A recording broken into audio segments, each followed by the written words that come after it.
सो hi guys, तो welcome back to chem explainer. आज का हमारा टॉपिक है पीएच कॉन्सेप्ट। आपने बहुत बार ये सुना होगा, उसका पीएच ज़्यादा, पीएच कम, पीएच 7 से ज़्यादा एसिडिक, सॉरी पीएच 7 से ज़्यादा बेसिक, पीएच 7 से कम एसिडिक। ये पीएच होता क्या है, आता कहाँ से है, अब हम ये देखेंगे। इसकी मेजर डेफिनेशन क्या है और इसको हम कैसे यूज़ करते हैं इन आर कॉन्सेप्ट्स, हम वो भी देखेंगे। ठीक है, तो स्टार्ट करते हैं। आपने देखा होगा, हम जब भी कुछ लाइक मान लें हम किसी का भी कंसंट्रेशन लिखते हैं, मान लें H+, Na+, OH-, ठीक है। जब हम कंसंट्रेशन देखते हैं, मैंने आपको क्वेश्चन भी केमिकल इक्विलिब्रियम सॉल्व करके बताया कैसे बन रहे थे। Ostwald dilution 10 to the power -5, 10 to the power -6, ठीक है, 10 to the power -7, 10 to the power -4, 2.3 into 10 to the power -6, इस टाइप के। ठीक है, तो क्या होता था ना, थोड़ा लिखने में थोड़ा वो रहता है कि हाँ यार कौन इतना लिखे। तो हमारे क्या हुए, हमारे आए एस डॉट सोरेनसन साहब। ठीक है, एस सोरेनसन सर जी आए। उन्होंने क्या बोला कि हम जो H+ आयन का कंसंट्रेशन है, क्योंकि हमको मेजरली क्या करना है, एसिड बेस के बारे में जानना होता है, तो हम क्या कर सकते हैं, जो H+ का हमारा कंसंट्रेशन है ना, हम उसको एक ऐसी चीज़ कर सकते हैं, हम उसके साथ एक ट्रांसफॉर्मेशन करते हैं जिसको हम बोलेंगे पीएच। उन्होंने क्या ट्रांसफॉर्मेशन किया, उन्होंने ट्रांसफॉर्मेशन किया -log⁻10 ऑफ H+। ठीक है, उन्होंने कहा कि अगर H+ को हम -log⁻10 ले लें तो हम उसको पीएच स्केल बोल सकते हैं। अब इससे फ़ायदा ये रहा, अब मान लीजिए H+ का कॉन्सेंट्रेशन है 10 टू द पावर -6, उन्होंने इसको यहाँ डाला 10 टू द पावर -6, तो आपको लॉग की प्रॉपर्टी पता है, ये आगे आएगा माइनस इंटू -6, तो ये 6 हो जाएगा, log⁻10 10 1, तो कितना आ जाएगा, पीएच आपका 6 आ जाएगा। 6 क्या होता है, नियर टू द न्यूट्रल है बट है तो एसिडिक। ठीक है, तो ये बोला हमारे सोरेनसन साहब ने। तो ये क्या हुआ, हमने सिंप्लिसिटी के लिए कर लिया। ठीक है, ये हुआ। अब वैसे, अब मैंने आपको पिछली वीडियो में बताया था, अब यहाँ से आपको पता लगेगा पीएच और आयनिक प्रोडक्ट कितना काम आता है। आयनिक प्रोडक्ट ऑफ वाटर मैंने आपको बताया था, आयनिक प्रोडक्ट ऑफ वाटर मैंने आपको क्या बताया कि जो आपका KW है वो कितना है, 1 × 10⁻14।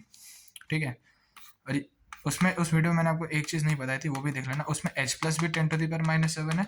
ऐसा मत सोचना कि कोई दोनों का साइकोमेट्रिक कोफिशिएंट सेम है, हालांकि मुझे बताने का जरूरत है नहीं, आप इतने समझदार हो, बट फिर भी ये भी 10 टू द पावर -7, ये भी 10 टू द पावर -7 आता है। ठीक है, तो ये मेरा KW था। अब मैं बोलूँगा कि पीएच बताओ, तो पीएच कितना होता है, -log⁻10, 1 × 10 to the power -14, log1 तो 0 ही है, 10 टू द पावर -14, -4, तो पीएच आपका आ गया 40। ठीक है, तो आपका PKW, ये पीएच नहीं है, PKW, क्योंकि जो क्वांटिटी आपकी अंदर जाएगी वही निकलेगा, ये PKW होगा। ठीक है, PKW 14 आ गया। अब PKW क्या है, ध्यान से देखना, is equal to concentration of H+, concentration of OH-। आपने हर तरफ लॉग ले लिया, -log⁻10 KW equal to -log⁻10 H+ into OH-। log A भी क्या होता है, log A plus log B, तो -log⁻10 KW equal to -log⁻10 H+ और फिर -log⁻10 OH-। तो ये क्या है, ये हो गया PKW। ये क्या है, ये मैंने पीछे बताया, पीएच। ये क्या है, POH हो जाएगा, P ऑफ OH, और P इसकी वैल्यू क्या है, 14। तो यहाँ से हमें क्या पता, ये भी पता लगा, PH प्लस POH होता है 14 के equal. Very useful relation, very useful relation, PH plus POH equal to 14, very very useful relation. और हाँ, कौन से टेम्परेचर पे, ये भी याद रखना, 298 केल्विन। ठीक है, 298 केल्विन पे। ठीक है, ये ज़रूर आपको पता होना चाहिए। ठीक है, और अगर वीक एसिड और वीक एसिड की बात होती है तो Ka प्लस KB ले सकते हैं, वो भी मैं आपको बताऊंगा। तो PK plus PKB is equal to 14, बहुत इंपॉर्टेंट है ये। ठीक है, कि PH plus POH equal to 14। ठीक है, तो आई थिंक अब आपको समझ में आएगा, पीएच में क्या करना है, कंसंट्रेशन लेना है, उसको -log⁻10 करना है, और जो log⁻10 के अंदर जिसका कंसंट्रेशन ले रहे हो वही देते हैं। जैसे H+ ले रहे हो तो PH, अगर आप OH का ले रहे हो तो POH, आप K ले रहे हो तो KW, आप Ka ले रहे हो Ka, KB ले रहे हो तो PKB, बस।